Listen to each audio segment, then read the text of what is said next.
Boa noite a todos. Nós vamos dar início daqui a pouquinho à live Terapia Cognitiva Comportamental para tratamento de transtornos psicóticos, né? Tratamento, na verdade, de delírios e alucinações.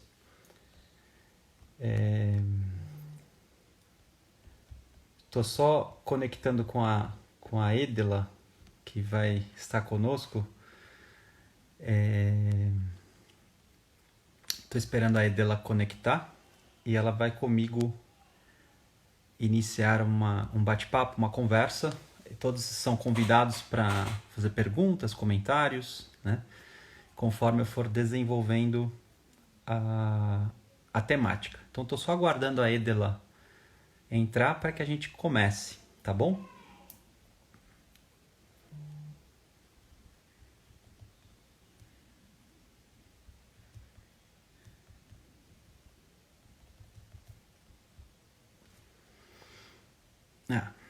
Edela conectou. Acabei de vê-la aqui.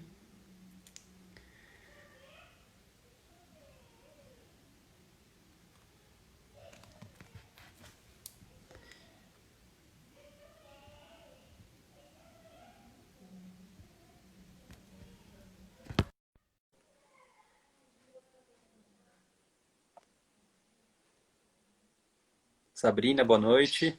Você está me ouvindo? Oi. Estou ouvindo. Tudo bem, Edela? Me ouve bem Eu também? não estou te ouvindo. Que Não me ouve? interessante. Eu fiz o Ué. teste. ah, eu, eu- Ah, sim. Peraí. Claro que você não está me ouvindo. Eu não botei o fone de ouvido. Você sabe como a pessoa é, né? Que bom te ver, Arthur. Vamos lá. Tudo bem? Tudo bem? Tudo, Bom, tudo obrigado. bem. Que Imagina. Você já, oportunidade. já se apresentou aí? Não, eu só falei um pouquinho do tema, né? Terapia cognitiva É, comportamental para delírios e alucinações, né? isso. Queria te agradecer muito a presença aqui no Veda. Eu acho que o Arthur, assim, ele tem um currículo fantástico, né? Além de doutor em psiquiatria, em psicologia médica pela USP, também tem mestrado. Agora, ele tem uma coisa no currículo dele que eu acho fantástico, assim. Ele é professor do CTC Veda, e eu acho que isso, assim... Brincadeira, não é Não é brincadeira. brincadeira. O método TCC não é brincadeira, né? E recentemente eu finalizei a proficiência, né? Que o TCC Isso, é verdade. promove, né? Que é um curso bastante especial, bastante profundo, né? Acho que é o Hum. treinamento mais organizado e profundo que tem de TCC, né, Edela? Que é o que o CTC É, também promove, né? Então, eu acredito muito nisso, muito bom. Muito bom. Você fique à vontade, a gente vai conversar um pouco sobre esse tema, que só você é especialista, e eu vou ficar aqui anotando e, quem sabe, tirando minhas dúvidas e opa, aprendendo um pouco com você. não, obrigado. Então, vamos lá. Eu pensei em recorrer um pouquinho, até uma frase, Edela, do filósofo Arthur Schopenhauer, meu xará, né? Só de primeiro nome. Uhum. Ele fala que mais vale uma biblioteca com poucos livros, porém muito bem organizada, do que uma biblioteca cheia de livros e totalmente desorganizada, né? E por que eu estou falando isso? Porque, de fato, psicoses, né? É um balaio bastante complexo, né?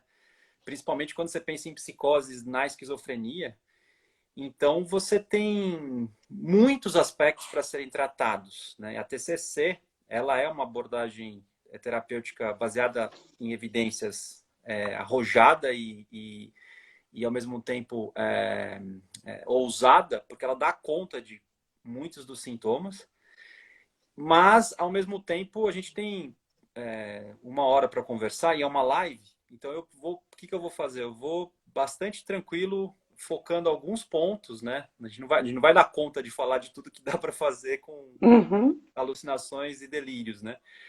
Mas eu pretendo o pouco que for falado que seja bem organizado e bem claro para todo mundo poder aproveitar e depois se aprofundar, né? Então, essa aqui vai ser a minha abordagem, Edu. Então, assim, a ideia principal é começar dizendo que os principais guidelines, né, as principais diretrizes de tratamento de psicoses, né, e também a esquizofrenia, elas recomendam a TCC como tratamento psicológico principal, né, das psicoses. Então, a TCC ela tem esse status desde 2000, mais ou menos. A partir de 2004, ela ganhou esse status de ser o tratamento psicológico de padrão ouro, né, Padrão. para psicoses, né, e também para esquizofrenia. Então, partindo disso, nós vamos começar a desenvolver que os objetivos que a TCC tem para tratar a psicose é basicamente desenvolver no paciente autonomia, autodeterminação e vida de qualidade, né? E aí isso é muito interessante porque a gente sempre pensa assim, né? Eu vou colocar o paciente psicótico para eliminar sintoma psicótico. Eu vou tirar ele das alucinações, vou tirar ele dos delírios. Mas não necessariamente a TCC tem esse objetivo. Ela pode promover isso, mas a gente sabe que o que realmente pode promover isso são os antipsicóticos, é o tratamento medicamentoso, que inclusive é o primeiro caminho para tratar psicose, é remédio, né? Não tem tratamento de psicoses, de esquizofrenia sem remédio, né? Então, e a TCC então, ela é um tratamento complementar, né? Essencial, porém complementar. Mais essencial que a TCC é o tratamento psiquiátrico mesmo. E agora, ela não vai ter o erro, né? Não vai morder uma isca, né? De dizer assim, ó, a gente tem um protocolo, um tratamento que retira o paciente da psicose. Isso não acontece necessariamente. Pode acontecer, mas não acontece. O que de fato a TCC propõe é redução dos impactos que a psicose gera na vida da pessoa. Então a gente tem que ter um raciocínio de saúde muito mais original, né? Que assim, o que seria saúde para os antigos, né? Saúde significa integridade, né? Vem até uma palavra grega para saúde é holos, que é a base do holístico, né? Então, de certo modo, quando a gente também pensa na ACT, né? Na terapia de aceitação e compromisso, que é uma linha mais da terceira onda, ela trabalha muito com esse conceito de integração. Em que sentido? Você aceita o transtorno, né? Você tem aceitação, mas baseado numa vida de qualidade que você desenvolve pelo sentido que você dá para a sua vida, pelos valores que você desenvolve naquilo que para você é importante, você consegue promover uma recuperação, né? O que a gente no Brasil a gente traduziu o termo de recovery para superação. Para superação. Na literatura internacional, você usa o termo recovery, né? O que é recovery? Recovery não é você eliminar o sintoma do paciente. É você integrar o paciente, mesmo com sintomas, ele vai fazer parte de um todo ali, inclusive os sintomas, mas mesmo com sintomas, ele vai aprender a desenvolver uma vida de qualidade. E eu não sei, propositalmente eu estou mudando, né, Edela, de qualidade. De qualidade, e não estou usando qualidade de vida, porque né, tem essa coisa de qualidade de vida, você tem parâmetros já prontos do que seria qualidade e você se encaixa, né? Vida de qualidade dá a ideia mais de você, nos seus parâmetros pessoais, nos seus valores, o que é qualidade, né? Então, muito legal esse termo. Principalmente na esquizofrenia, porque ela é uma doença crônica. Então, veja, a esquizofrenia ela é uma doença de alteração do neurodesenvolvimento. Então, só para o pessoal ter uma ideia, não sei quão familiarizado eles estão com neurociências também, você tem estudos que mostram mais de 20 áreas estruturais do encéfalo, corticais e subcorticais, que podem estar alteradas. 20 áreas, né? Isso do neurodesenvolvimento. E, ao mesmo tempo, depois que a doença se desenvolve, ela é crônica. Então, você tem alteração do desenvolvimento cerebral e depois ela é mais crônica, né? Então, quando você pensa nessas estruturas cerebrais, agora voltamos para a TCC. A TCC, ela vai sempre trabalhar como modo em que a gente atribui significado para as experiências, né? Então, e para eu fazer isso, eu preciso da minha circuitaria cerebral. Ainda que eu faça isso de modo disfuncional ou funcional, eu preciso Uhum. da circuitaria cerebral para fazer. E se essa circuitaria já está alterada pelo neurodesenvolvimento ou pela cronicidade, né, da própria doença, então você imagina como é que isso não deve ser, né? E o clínico tem que estar mais ou menos ciente dessas questões. Então, por isso a vida de qualidade aplicada à recovery, né? E aí a ACT entra muito, né? Que eu não vou falar tanto de ACT, mas e também umas Uhum. terapias mais recentes, também de terceira onda, que chama terapias metacognitivas. Para quem gosta disso, tem um autor chamado Lee Zaker. É um autor que Uhum. depois eu posso encaminhar. Ele tem terapias de insight e metacognição voltada para recovery, para superação. Bom, enfim.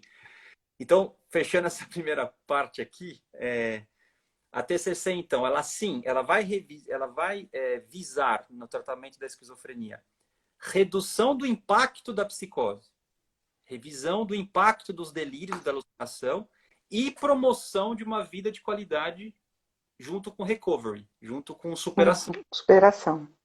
Se, Uhum. se nesse meio tempo a gente tiver a sorte de fazer os sintomas junto com a medicação sumirem, ótimo. Mas não é objetivo, ó, você vai parar de ouvir. A depressão a gente até pode pensar, né? De repente você consegue fazer uma reestruturação, dependendo, né? Uma reestruturação cognitiva, ansiedade, você até pode pensar que ele vai estabilizar ou chegar num estilo de vida que ele controle mais a ansiedade, né? Ou lide melhor com a ansiedade. Psicose não necessariamente, a pessoa pode continuar ouvindo vozes, por exemplo, a vida toda. Pode acontecer. Não necessariamente ela pode parar de ouvir. Veja o caso do John Nash, né? Tem até o filme A Mente Brilhante, né? No filme ilustra Uhum. bem. Claro que não na vida real não é bem daquele jeito, mas no fim do filme ele está dando uma palestra e as alucinações dele estão lá longe, pequenininhas, e no começo do filme as alucinações os delírios estavam bem perto, né? Esse distanciamento que o diretor faz questão de colocar no filme é justamente esse distanciamento que a pessoa vai aprendendo a conviver com os sintomas, mas porque ele encontrou um sentido de vida, uma vida de qualidade e chegou na superação. Ele ganhou o prêmio Nobel de matemática, você imagina. Sim. Então, então dá para fazer muita coisa, né? Mesmo psicótico. Mas também não vamos, Romance. romantizar, Romancear. Ah, isso. sei lá, não sei como é que é o verbo, me atrapalhei. Não é bonito também. Toda doença mental não é brincadeira, a gente sabe muito bem disso, né? Não sei, Edela, você Não, vamos lá. pensei em relação a Tranquilo. perguntas, aí você vai me ficar à Não, vontade. sim, eu estou olhando aqui. Estou Tá. olhando aqui o pessoal. Ah. Então, assim, o que são delírios e alucinações para a gente começar depois a entrar na TCC propriamente, né? Bom, delírios são basicamente alterações do pensamento, né? Uhum. E que teremos e que faz o paciente ter uma falsa crença, né? Que necessariamente essa crença ele infere algo sobre a realidade, é uma inferência. Só que não é uma inferência como a gente faz com o pensamento automático, que é uma distorção, é uma convicção, né? E ao mesmo tempo que você tem essa convicção, mesmo que você demonstre evidências empíricas contrárias, ou seja, que desconfirme aquele fato, não adianta nada. O paciente continua crendo, convicto. Na verdade, a mentira é o dado de realidade. E a Sim. falsa crença é que para ele é verdade, né?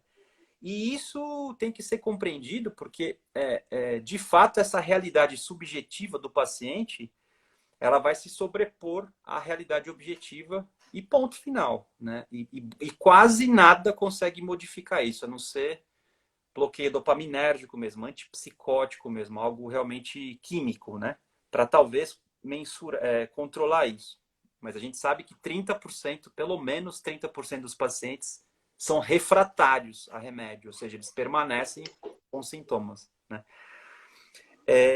E ao mesmo tempo, esse elemento, esse conteúdo, né, de irrealidade, né, de falsa crença, não pode ser compartilhado pela cultura. né? Então, daqui a pouco eu vou falar sobre normatização dos sintomas, que é um principal elemento da TCC para tratar a psicose, a normatização. A gente vai verificar que o que diferencia, na verdade, psicose dos outros sintomas psiquiátricos é o conteúdo bizarro. O que é bizarro? Não tem nada a ver com a nossa cultura, né? É uma coisa assim que, culturalmente, não faz o mínimo sentido, né? Não faz sentido você ter um chip na cabeça e os extraterrestres conversarem com você. Então, culturalmente, você não aceita isso. Mas, por exemplo, eu tenho uma ideia fixa né, e que mesmo que eu mostre dados de realidade contrárias, de que eu tenho um tumor no cérebro, esse cara provavelmente vai ser um ansioso e não um psicótico. Por quê? Porque um tumor no cérebro culturalmente é aceito. Um chip no cérebro que conversa com o extraterrestre, não. Então você também tem tem essa aproximação, na verdade, dos transtornos psicóticos com os outros transtornos.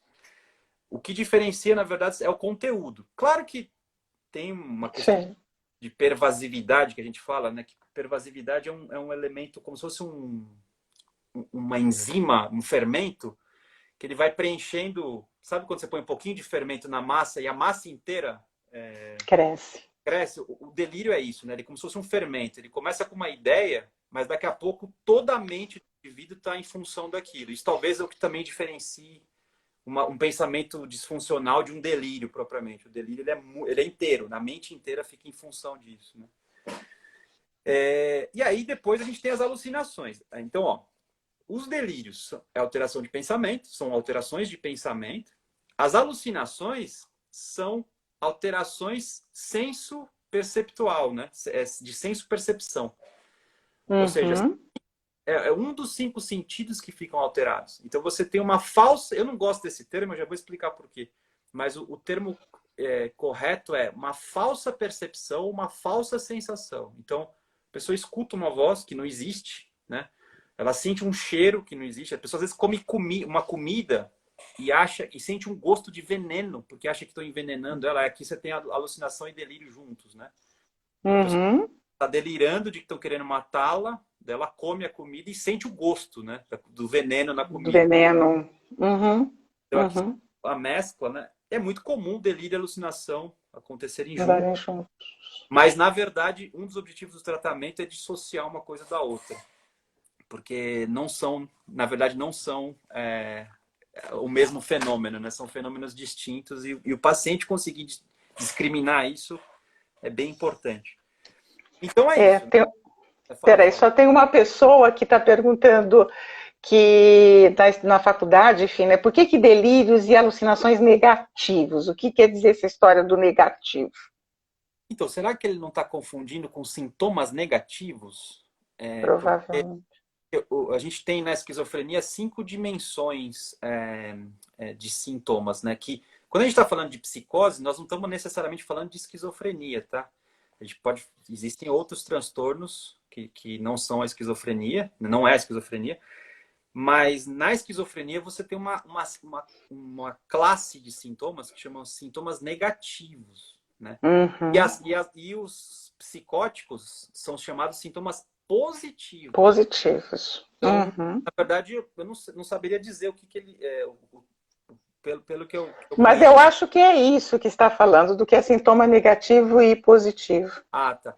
Não, sintoma negativo é uma outra classe de sintomatologia. Então, basicamente, os sintomas negativos, eles são negativos porque você tem uma diminuição de funções. Então, você tem avolição. Então, você tem a diminuição da vontade. Você tem a anedonia. Então, a ausência de prazer, que também tem na depressão. Você tem a abulia, né, que é a dificuldade de atenção, né? Você tem autismo, né, no sentido da esquizofrenia, que é um certo o fechado em si, né? Não o autismo do transtorno, né, do espectro autista, mas o autismo de... Sim. E agora, os sintomas positivos, né, que são as alucinações, os delírios, eles são elementos que somam. Então, o pensamento se soma uma interpretação equivocada e as percepções, somada às percepções coisas que também não existem, são falsas percepções. Então, por isso, positivos. Na literatura, vocês também podem encontrar o termo sintomas produtivos para sintomas positivos. Isso. Eles são produtivos, né? O negativo não, eles retiram. E os sintomas negativos são os sintomas que a gente não tem muito tratamento, muita eficácia de tratamento para qualquer área. Assim. Tem alguns estudos aí com estimulação transcraniana, e algumas outras coisas aí, mas acho que um calcanhar de Aquiles da psiquiatria Exato. são os negativos. Né? Os positivos, eles até que respondem aí uns 70% responde à medicação dos pacientes, responde à medicação. Parcialmente ou totalmente, mas 30% ainda não responde nada, são os refratários. Né?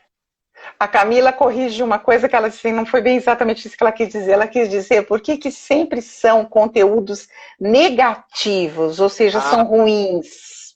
Não necessariamente. Não necessariamente. Um delírio de grandeza é positivo. É bom, na verdade. Inclusive, eu tenho muitos pacientes refratários que muitas vezes você tenta todas as técnicas, né? Não para. E no fundo, por ele ter uma crença de que ele tem um dom especial, ainda que seja bizarro o dom, através da gente fortalecer essa ideia de dom, que é uma coisa positiva, que você dá uma motivação para o cara continuar, né?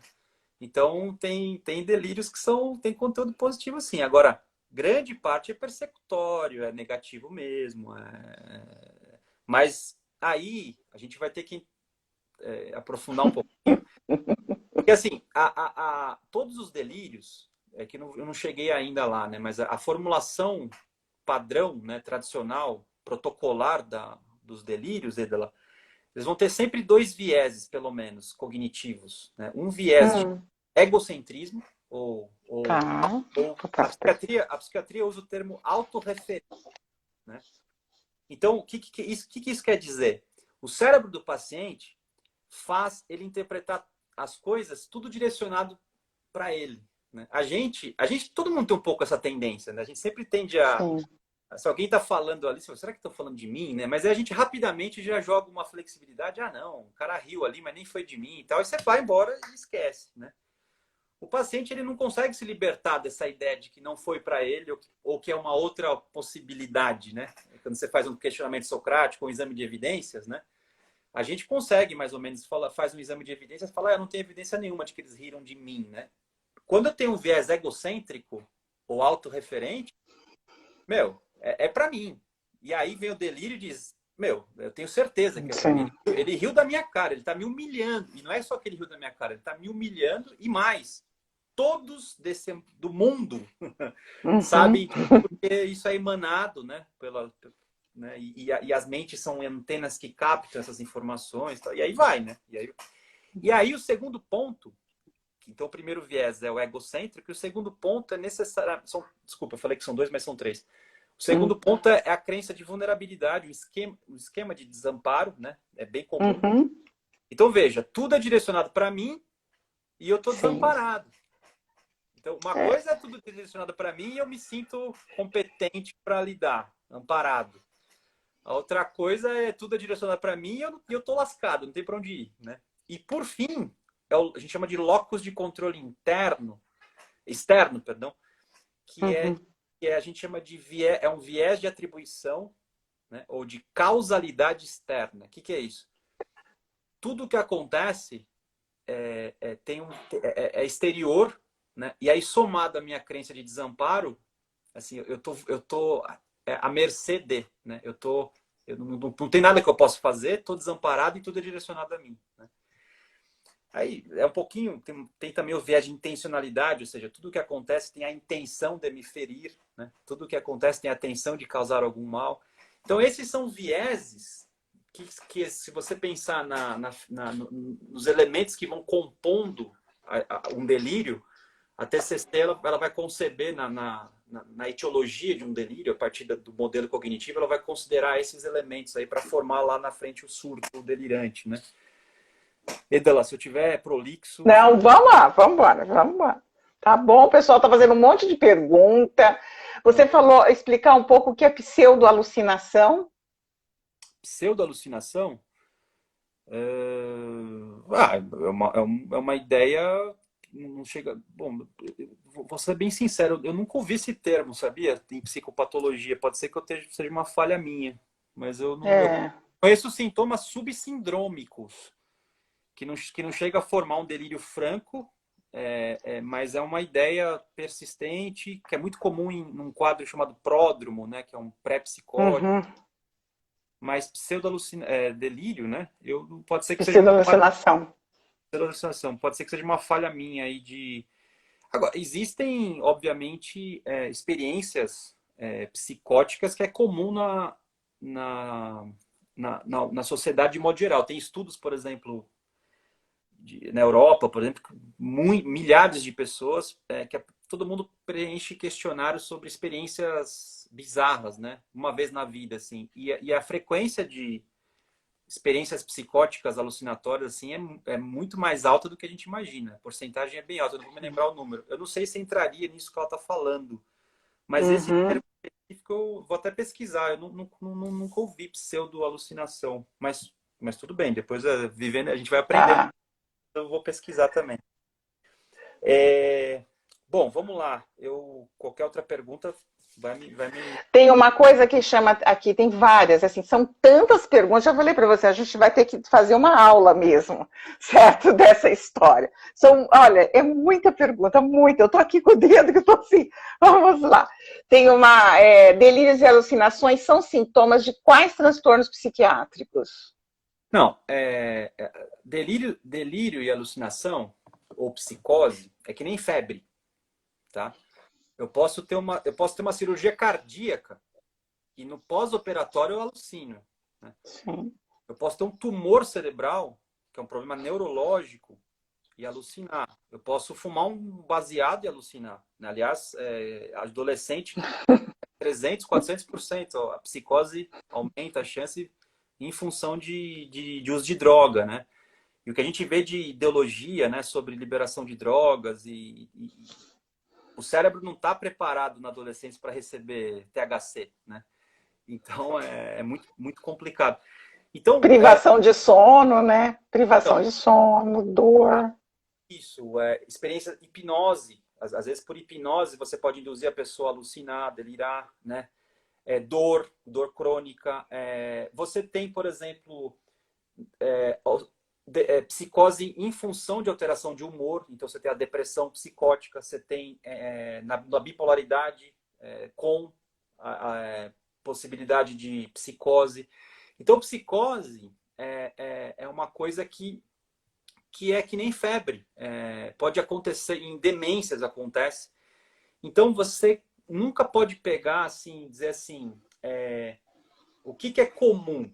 Primariamente, você poderia chamar de psicose como primária, por, sei lá, transtorno delirante. Existe um transtorno chamado Uhum, transtorno delirante, que é muito comum, por exemplo, uma pessoa ter muitos ciúmes do cônjuge, por exemplo, né? uhum, uhum. Então, ele chega, tem o ciúmes patológico também, né? Mas assim, você tem muitos pacientes que podem ter um transtorno delirante em relação ao parceiro. Então, culturalmente, isso não é bizarro, é até mais ou menos aceitável. Mas você também pode ter um transtorno delirante para coisas bizarras mesmo. E o cara não tem esquizofrenia, não tem sintomas negativos, não tem tanto prejuízo funcional. Você tem transtorno de personalidade esquizotípica, né? Que é um outro transtorno de personalidade, mas que também pode ter pequenos momentos de delírios, né? E alucinações. Então, enfim, psicose tá por aí, né? A Eda acabou de falar. E, inclusive, esse dado que a Eda trouxe sobre privação de sono, né? Ou redução de estímulo. Tem pacientes que ficam bastante Sim. internados, por exemplo, né? Muito tempo internado, ele pode alucinar, porque ele tem redução de estímulos, né?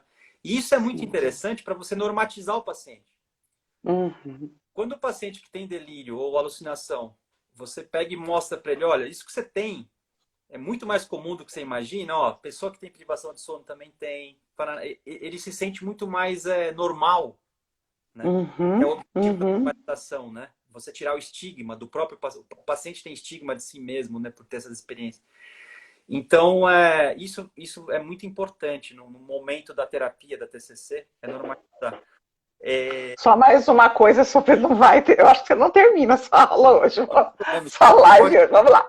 Pode falar um pouquinho sobre delírio e alucinação no toque. O toque também pode ter esse pensamento do toque ser aí um olha, delírio? isso é bem interessante.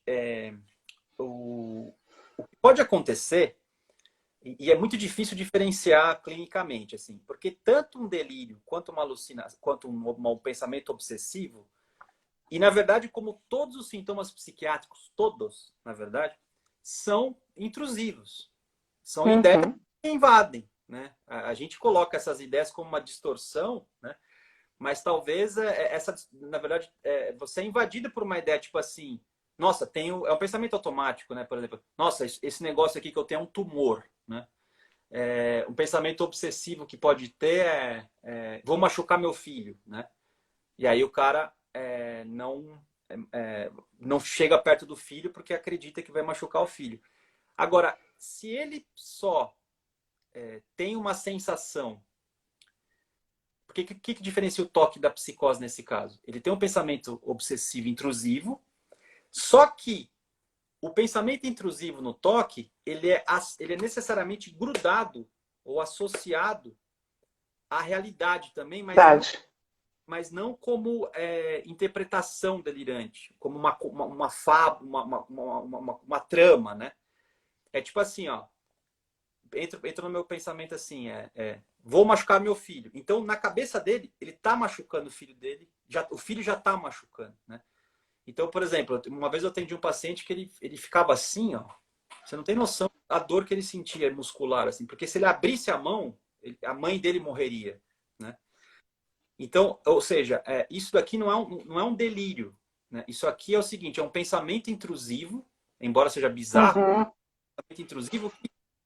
Por exemplo, todo mundo teve isso já na infância, ou até tem hoje em dia. Só que por que você não tem toque? Porque você fala, meu, que bobagem, isso aqui tá na minha cabeça, nada a ver, né? O toquento, né? O toquento, Eu tô quente, ele tá, tocoso. aquilo tá acontecendo, né? E aí ele vai talvez ir para compulsão para eliminar equilibrar aí a mazela, né? Obsessivo Mas compulsivo. Agora, seria certo falar, por exemplo, que no toque tem uma saída, tem uma solução? então, Porque ele arruma uma solução para resolver aquilo. Então, a questão então, o delírio você não vai ter compulsão, necessariamente, o toque Sim, pode ter, né? E o pode ter. delírio, a questão não é que o pensamento em si é real, ou seja, eu pensei, existe uma união entre ação e pensamento, né? Então, tem um pensamento que passa pela porta, vem um pensamento, entra assim na cabeça dele, o demônio vai te matar, né? Então, para ele, o demônio está ali matando ele, né? Agora, ele não está assim, tipo, se eu passar por essa porta, né, aqui poderá emitir uma mensagem que vai chegar até o demônio vai pegar essa mensagem, vai transmitir para a Terra inteira, aí os arcanjos decaídos virão até mim, sabe assim? Então, o delírio, ele é muito mais assim... Fantasioso, Ele mas... vai embora, assim. E no caso a Camila bem colocou aí, lembrou, né? Também o toque, o delírio, ele é egocintônico também, né? Ou seja, Isso. ele vai ter ele não tem insight de que isso é, uma coisa que não tem nada a ver, né? O toque, a chance de você ter esse ego distônico que a gente fala, né? É maior. Isso. Mas mesmo sendo ego distônico, a hora que acontece, ele sucumbe, né? É ego Sim. distônico, mas ele não consegue deixar de fazer, né? Então, Não consegue aí, deixar de pensar, de fazer de fato, o exatamente. elemento, o critério ego distônico é um modo de discriminar. Bom, mas isso aqui dá Isso. pano pra manga, né? Aí as pessoas estão falando, tá, e tem como prevenir delírios e alucinação? Você vai falar disso? Então, eu vou só pincelar aqui que é o seguinte: existem bons protocolos já hoje da TCC direcionados para que a gente chama de indivíduos em estado mental de risco, né? indivíduos em estado mental de risco, você tem várias formas de definir isso, mas são pessoas que, ou do ponto de vista clínico, ou do ponto de vista assim, de fatores de risco genético, ambiental, eles estariam em risco para desenvolver transtornos mentais, né? Ou pode ser depressão, pode ser qualquer um, mas alguns para psicose, né? E aí depois do estado mental de risco, você avança um pouco a doença, que seria o estado prodrômico, né? Aqui, o pródromo, para o primeiro episódio, é um pulo, né? Então, basicamente, esses protocolos de TCC, que vai do estado mental de risco até o prodrômico, eles focam em prevenção. Agora, qual que é a eficácia disso, né? A eficácia, sim, tem estudo que até previne mesmo a conversão para psicose, né? Tem estudo que posterga, ou seja, o indivíduo até converte para psicose, porém, provavelmente a intervenção postergou. E aí, qual que é a vantagem de postergar? Talvez ocorreram maturações cerebrais, né, e desenvolvimentos de habilidades de autorregulação, de adaptação, que quando houver a conversão, o prognóstico então fica melhor, porque a terapia potencializou, né, o indivíduo, né? Então, não só o cérebro desenvolveu um pouco mais, você deu um tempo a mais para o cérebro, como também ele pode desenvolver algumas habilidades de coping, né? De enfrentamento. Sim, de enfrentamento. Mas, assim, também, no fundo, tem estudo que mostra que não previne tanto assim, né? Então, no fundo, tá todo mundo desenvolvendo técnicas, né? Tem estudo que fala que se você medicar já o cara com antipsicótico é muito mais eficaz do que qualquer outra coisa. Só que aí vai vir a galerinha da psicologia social, vai falar que se você medicar antes do cara ter uma doença, você está medicalizando a população. Isso aqui dá para... Você não sabe o enrosco que é tudo isso daqui. Mas enfim, tem bastante estudo. Agora, então tem protocolo, né? Eu sugiro os grupos ingleses, tá? O top de linha para psicose não é Estados Unidos, é Inglaterra. Inglaterra são os principais grupos, os grupos mais avançados em TCC para psicose está na Inglaterra. E também os protocolos para esquizofrenia quando já está instalada. Eu sugiro o Morrison, né? Existe um protocolo de 2017 que ele é bem legal, assim. O protocolo dele é bem completinho para tratar quase tudo de esquizofrenia. O que eu gostaria de enfatizar, nós temos aí uns 15, 20 minutos, acho, né? Para a live terminar. São 3 coisas, Edela, que talvez vai fazer a diferença. Essa live vai fazer a diferença para quando a pessoa vai ler livro, vai ler paper, ele não vai achar essa diferença aqui, né? Que é assim, o primeiro objetivo que você tem que ter nas psicoses é normatizar, né? Então, assim, normatizar é a base de todo o restante do tratamento. Só que para você normatizar, você tem que ter feito vínculo. Então, assim, vínculo com o paciente é prioridade, né? Tratar a psicose sem vínculo é impossível. Porque psicose o cara está desconfiado, está vulnerável, está egocêntrico, está sofrendo. Se ele não vincular com você, esquece, né? E aí, nesse sentido, a gente não pode ter aquela visão TCC, um padrão, do tipo assim, eu tenho que fazer um pré-tratamento, avaliação inicial e as lista de dificuldades e metas, por exemplo, e aí entrevista e tal, né? Do tipo, em 3 sessões, às vezes não dá. Às vezes até você ganhar o paciente, passou o mês inteiro, né? Às vezes o paciente está tão agitado e desconfiado que às vezes você tem que convidar o paciente para dar uma volta na enfermaria, dar uma volta ir no padaria tomar um café, e você vai bater um papo com ele sem falar de terapia. Você vai até ele começar a ficar à vontade com você. Às vezes você tem que fazer atendimento na casa do paciente, porque na casa os gatilhos são menores, né? Porque quando ele vai para um ambiente diferente, ele fica muito mais desconfortável, muito mais vulnerável. Então, às vezes, você tem que ir lá na casa do cara atender, né? Então, veja, até você finalizar a LDM, né? Às vezes já passou 1 mês e pouco, né? Então, não pode ter isso, essa rigidez, né? Mas que para outros pacientes é necessário a estrutura, a sistematização, mas para a esquizofrenia tem que ter essa outro ponto aqui, essa flexibilidade. E aí, ó, o que é normatizar, né? Que aí é o ponto principal. A normatização, eu vou colocar aqui 3 ou 4 pontos principais, pessoal, quem estiver ouvindo aí, para trabalhar com esses transtornos. A primeira coisa da normatização é entender o objetivo, né? Que é quebrar o estigma. Né? Então, assim, e principalmente o autoestigma. Porque imagina se você começa a escutar vozes. Né? Imagina a experiência que é isso, né? Eu tô ficando louco, né? E, aliás, o próprio conceito de loucura, talvez não exista sintoma psiquiátrico que mais defina a loucura do que a psicose, né? Então, de fato, ali a coisa não é brincadeira. Mas, quando você pega e coloca essas vivências internas, que são as psicoses, dentro de um modelo médico, né? Então, o que é isso? Significa o seguinte, assim como um rim ele adoece, assim como um estômago adoece com gastrite, o cérebro também Ele adoece. também adoece. Só que o cérebro ele não tem receptor de dor, ele não dói. Quando o cérebro ele adoece, os sintomas, ao invés de dor, ele vai alterar emoções e pensamentos e comportamento. Uhum. Então, o que está acontecendo com você é uma doença. Não é culpa sua, não é culpa da sua mãe, não é culpa de ninguém. É uma doença, né? Então, isso demora. Mas quando você consegue convencer que um paciente com toque, na verdade, ele não está querendo matar o filho dele. Mas aquilo é uma doença. Ele está tendo um pensamento que entra na cabeça dele, não deliberado, que não tem nada a ver com moral, ele não tem esse... Porque às vezes o cara vem e fala assim, será que lá no fundo não tem um ódio? Sabe aquelas coisas psicanalíticas, né? Será que lá no fundo não tem ódio do mesmo? Não, não tem isso. Para com isso.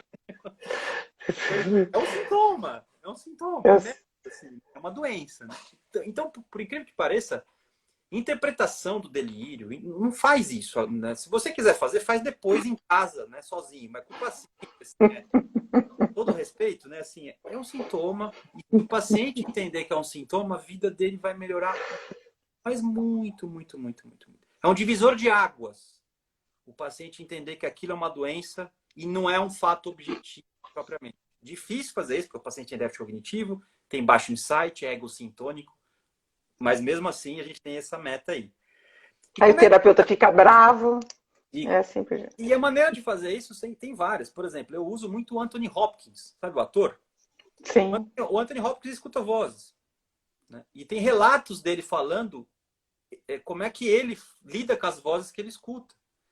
Então, quando você mostra o Anthony Hopkins para o paciente, você mostra outros pacientes falando que também escutam, você mostra outras pessoas que também têm delírios e o que eles fizeram para melhorar de vida, o paciente começa a falar, opa, peraí, né? Será que dá para eu também seguir esse caminho aqui? Isso antes de reestruturação cognitiva, nada. Estamos ainda na fase de psicoeducação e normatização. Né? Outra questão, você falou da privação de sono, né?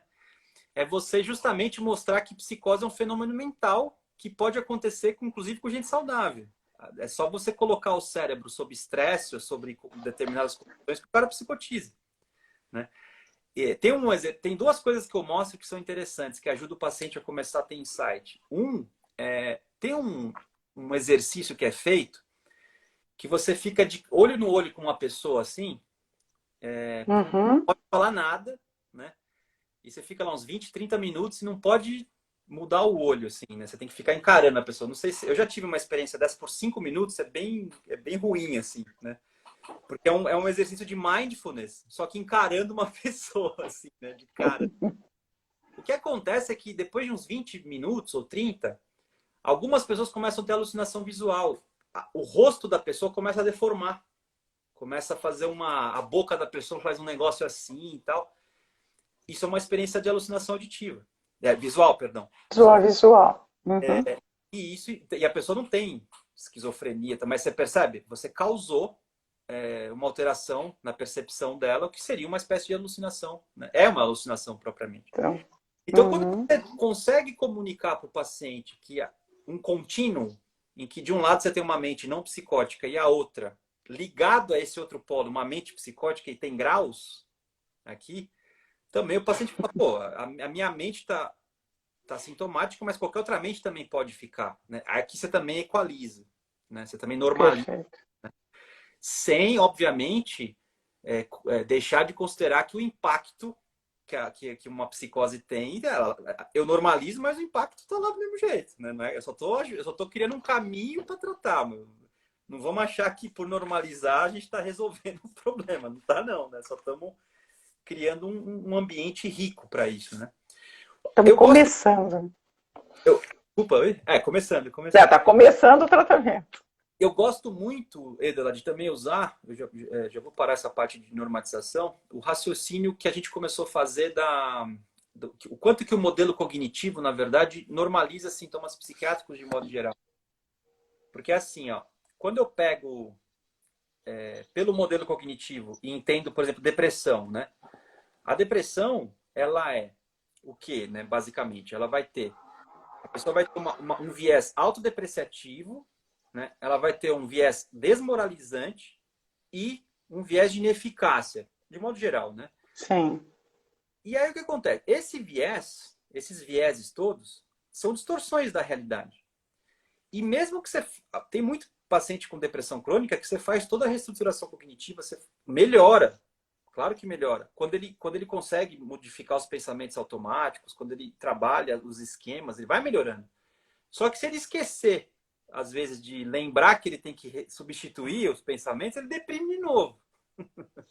E muitas vezes, né, quando é caso resistente, mesmo fazendo a reestruturação, ele continua ainda acreditando na ineficácia, né? Então, por que eu estou querendo dizer isso? Porque do mesmo jeito que um delírio persiste, pensamentos depressivos também persistem, né? Anorexia, né? O cara fica... A pessoa vai... A mulher, né? É mais comum em mulher, né? Mas vai para internação e quase morre. E ainda volta falando, olha, eu quase morri, mas eu ainda estou com sobrepeso, né? Quer mais pensamento rígido do que isso, né? O próprio transtorno obsessivo compulsivo. Então, aqui, quando você começa a mostrar que todos os sintomas psiquiátricos, todos, são formas de distorção da realidade e que, de algum modo, eles persistem, você também normaliza um pouco os sintomas psicóticos. E aí você também tirar o estigma, né? Porque é aquela coisa, né? Sintomas psiquiátricos são graves, mas psicóticos, né? Assim, né? Então, você conseguir quebrar um pouco isso ajuda muito o paciente se sentir mais normal para ele aderir ao tratamento e engajar, né? Então, eu estou demorando muito na normatização aqui, porque, assim, normalização, desculpa, é que eu tenho um viés da psicologia. Normatiza testes, né? E normaliza. Normalização é outro... Mas de qualquer modo, o princípio é o mesmo. Normatização e normalização, você está trabalhando com a média, né? Então, basicamente, se você não normalizar, o resto fica muito difícil. Posso dar o próximo passo? Que seria Deve, porque acho que falta poucos minutos, né? Tá. O ponto agora, eu vou começar a falar da formulação de caso, não a formulação em si, né? Mas só por que ela é importante quando a gente vai trabalhar depois com as alucinações e delírios. Que é assim, ó, a formulação de caso, ela é um elemento próprio do indivíduo, né? Ou seja, ele é um indivíduo que tem esquizofrenia, mas eu não vou considerar o protocolo de esquizofrenia, ela coloca todas as pessoas que têm esquizofrenia no mesmo padrão. A formulação de caso, ela meio que é transdiagnóstica, né? Ou seja, ela vai ver elementos do indivíduo e a gente vai colocar a esquizofrenia dentro do indivíduo. E o protocolo de esquizofrenia, não. Você tem a esquizofrenia e põe o indivíduo dentro da esquizofrenia e não o contrário, né? Na formulação, você prioriza o indivíduo. O sujeito da frase é o indivíduo na formulação, o predicado é a doença e os sintomas. No protocolo, o sujeito é a doença, o predicado é o indivíduo. Tanto que os papers mostram assim, né? Eles não falam assim, ó, tratamento de pessoas com depressão. Eles falam eficácia na depressão, né? Assim, os nossos estudos eles são totalmente voltados para as doenças, a nosologia psiquiátrica. O indivíduo sempre, coitado, né? Fica para lá. Agora, na clínica, não, né? Na clínica, a gente tem que fazer o trabalho do indivíduo com a doença e não uma doença que possui o indivíduo. A gente tem que ter esse cuidado. E o que faz esse caminho, tecnicamente, a gente chama de sistema idiográfico, que é basicamente a formulação de caso, né? Então, você tem que formular o indivíduo, independente da esquizofrenia dele. Você tem que formular o indivíduo, né? Agora, por que isso é importante? Porque você vai identificar o ciclo de manutenção do paciente. Porque os protocolos, eles não contextualizam as técnicas para o ciclo de manutenção e nem para a realidade do indivíduo. Quem faz isso é você, com a formulação. Esse é o pulo do gato, na verdade. Porque senão você fica aplicando protocolo e no fundo, você está reduzindo sintoma. Só que reduzir sintoma não é quebrar ciclo de manutenção necessariamente. Né? Reduzir sintoma não é gerar qualidade. Porque assim, eu não estou reduzindo sintoma por reduzir sintoma. Eu estou reduzindo sintoma para fazer ele quebrar um ciclo de doença. Para quebrar um ciclo de manutenção. Então, sem formulação, não dá. Você fica só num protocolo, né? Se você estivesse fazendo pesquisa, aí é outra história. Mas não é pesquisa, a gente está tratando de seres humanos, né? Então, essa era a principal mensagem que eu queria dar. Então, eu vou dar um exemplo de ciclo de manutenção aqui. Eu não sei se todo mundo está ciente do que é ciclo de manutenção. Mas, basicamente, o que é um ciclo de manutenção, né? É um padrão de resposta que o indivíduo tem que vai fortalecer a doença. É um ciclo vicioso, né? Então, por exemplo, vamos pegar aqui, vou pegar na própria esquizofrenia aqui um exemplo, ó, vai ficar bem claro. Ó. Aqui, ó. O paciente escutou uma voz, né? Um líder religioso fez uma crítica sobre ele, né? E ele acredita que esse líder religioso está conectado com todos os líderes religiosos do Brasil. Esses líderes religiosos estão conectados com os maiores empresários do mundo, do Brasil, e por conta dessa conexão, os líderes religiosos estão passando informações para os empresários e os empresários estão fazendo o paciente não conseguir emprego por causa dessa trama entre os líderes religiosos, né? Porque quando ele pensa alguma coisa, eles captam e transmitem total. O que ele faz com isso? Olha que maluquice. Para vocês entenderem. Ele desperta essa interpretação dos líderes religiosos quando ele escuta uma voz assim, ó. Você não é nada. Então a voz vem e fala assim, ó, você não é nada. A voz é neutra. É que nem um evento do modelo cognitivo de situação. Você não é nada. Só que ele atribui uma interpretação delirante. Olha, isso aqui são os líderes religiosos, parará, parará, parará. Por incrível que pareça, essa atribuição delirante é uma maneira de dar sentido para a voz. E por mais que isso, na verdade, esteja atrapalhando a vida dele, tem uma função de dar sentido para a voz. E quando essa função de dar sentido para a voz se estabelece, ele se organiza. Por incrível que pareça, ele se organiza. Só que isso também aumenta, reforça a própria psicose. Então, você quebrar esse ciclo não é brincadeira, né? Por outro lado, um ciclo mais fácil de quebrar, não tão profundo, seria assim. Quando eu escuto, você é um fracasso. E aí eu acho que todo mundo então está sabendo que eu sou um fracasso. Eu vou para o quarto me esconder para ninguém descobrir. Eu não enfrento a voz. Quando eu não enfrento a voz, eu não desenvolvo habilidades de tolerância, de exposição ao mal-estar de escutar a voz e também não testo a realidade para saber se de fato aquilo está acontecendo ou não. E aí, quando eu vou para o quarto, então eu alimento o delírio.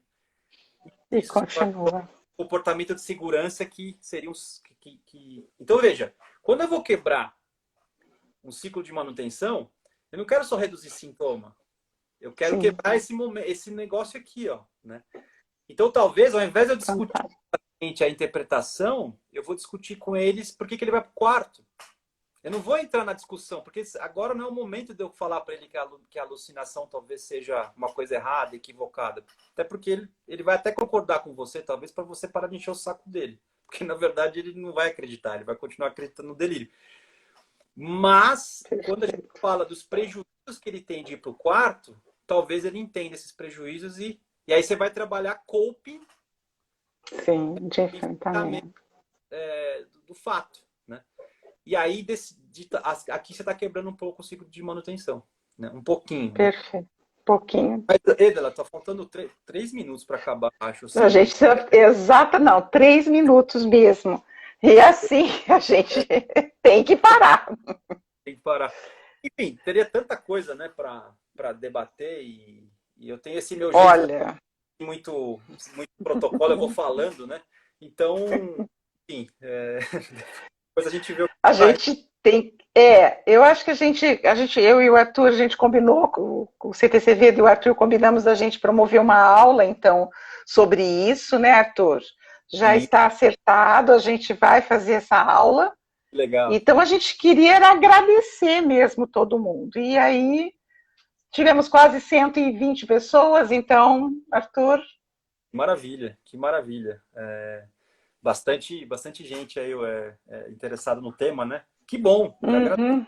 Edela. Não sei se eu estou cortando muito rápido aí, mas Não, é isso aí.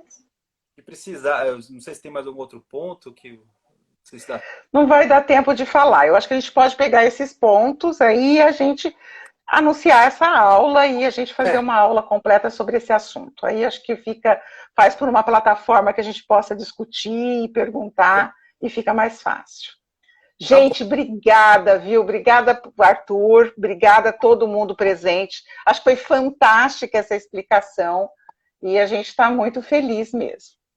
Que maravilha. Você se despede, Arthur. TCV, obrigado a todo mundo. Foi um prazer. Foi uma alegria. Não esquece de salvar. Ah, sim, claro. Obrigada, gente. Tchau, tchau. Tchau, tchau, tchau. Eu que desligo Então, aqui. encerra aí e salva. Deixa eu ver como é que eu faço aqui.